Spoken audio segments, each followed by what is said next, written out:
rentré, très vite, on aurait déjà dû discuter. On aurait dû lui donner une perspective qui fasse que Coton Sport de Garonne ne soit pas alléchant pour lui. Ça veut dire quoi? Ça veut dire que, un contrat, un bon salaire, des bonnes conditions de travail, et comme on a vu ces insuffisances, éventuellement voir comment on peut l'accompagner pour qu'il soit plus compétitif, soit à une formation, soit par un accompagnement dans l'encadrement qui pourra ouvrir ses horizons, le rendre plus performant. Voilà comment on doit penser. C'est-à-dire qu'on ait un Pagou capable, je dirais, de nous amener à gagner une CAN. Et pour cela, il a besoin, les commanditaires, la fédération ou bien le ministère, c'est maintenant comment faire en sorte que Pagou soit suffisamment calé, suffisamment compétent, en l'encadrant, en l'accompagnant, en lui donnant ce qui lui manque. Maintenant, on se retrouve dans des histoires où il a signé à Coton Sport. Franchement, c'est regrettable. Je le regrette. L'équipe du Cameroun mérite qu'on s'y consacre.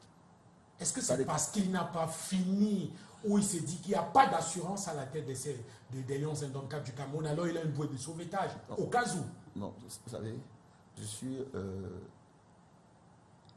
suis entrepreneur, je suis opérateur économique. Quand j'ai besoin d'une ressource dont je suis convaincu qu'elle va m'apporter, elle est très porteuse pour l'entreprise, je mets les moyens pour l'avoir. Je ne mets pas pour moi, mais pour l'entreprise. Donc si Pagou, je sens que ce qu'il a montré, ce qu'il a fait, on met les moyens pour l'avoir. On lui fait la cour. On le caresse de tous les côtés et on lui donne une perspective qui le rassure. Et maintenant, à lui, en se disant que je rêve l'équipe nationale du Cameroun, je dors l'équipe nationale du Cameroun, toute ma journée, mes pensées et mon cœur. Et à ce moment-là, il y a quelqu'un qui est consacré. Et si tu n'as pas la passion, si tu n'as pas cette consécration-là, ce qui t'oblige à travailler, c'est que tu dois faire des recherches.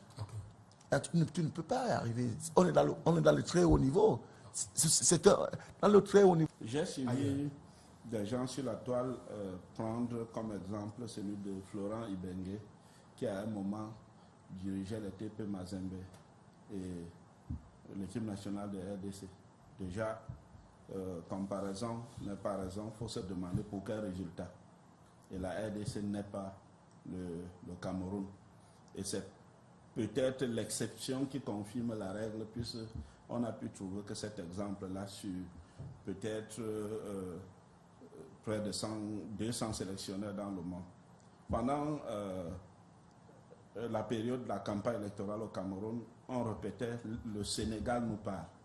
Et aujourd'hui, on peut aussi dire que le Sénégal nous parle.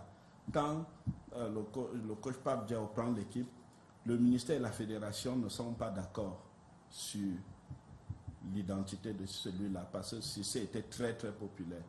Mais finalement, pour l'intérêt du Sénégal, les deux s'entendent et Pape Diaw vient. Koulibaly, Gana Gueye, Sadio Mané étaient contre le fait qu'on licencie Aliou Cissé. On peut comprendre le lien qu'ils avaient. Mais à partir du moment où les institutions, que sont le ministère et la fédération, se sont entendus pour nommer le coach, les joueurs se sont rendus. Et le coach aussi n'a pas coupé les têtes. Il est venu et ce sont ceux-là qui le font gagner aujourd'hui. Donc, le Sénégal nous parle.